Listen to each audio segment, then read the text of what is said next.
பிரியமானவர்களே, ஒரு சின்ன கதையை ஒன்றை உங்களிடம் கூறுகிறேன். ஒரு தம்பி பட்டப்படிப்பை முடித்துவிட்டு அவனுடைய வேலைக்காக பல இன்டர்வியூ அட்டன் பண்ணி கொண்டிருந்தான்.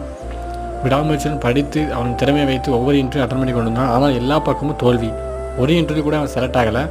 அப்போது ஆண்டவர்கிட்ட கேட்டான், ஆண்டவரே, நான் எவ்வளோ படிச்சிருக்கேன், எவ்வளோ ஞானமாக படிச்சிருக்கேன், ஆனால் எனக்கு ஏன் ஆண்டவர் எந்த வேலையும் எனக்கு கிடைக்கல, எந்த அப்பாயின்மெண்ட் லெட்டரும் எனக்கு எதுக்கு ஆண்டவரை வரல என்று ஆண்டவர்கிட்ட கெஞ்சி ஜெபம் பண்ணி கொண்டிருந்தான். அன்று இரவு அவன் அப்படியே அசந்து தூங்கிவிட்டான். அன்று இரவு அவனுக்கு ஒரு கனவு. அந்த கனவில் அவன் வீட்டில் உள்ள எல்லா கதவையும் திறக்க முயற்சி கொண்டிருக்கிறான். எந்த கதவும் திறக்க முடியவில்லை. ஆனால் ஒரு கதவு மட்டும் தானாக திறந்து அந்த கதவிலிருந்து ஒரு ஒளி வந்தது. அது மட்டும் தானாக திறந்தது. மறுநாள் காலை எழுந்தான். 10 மணிக்கு தபால்காரர் லெட்டர் கொடுத்தார். பெரிய அலுவலகத்திலிருந்து அவனுக்கு ஒரு வேலைவாய்ப்பு கிடைத்தது.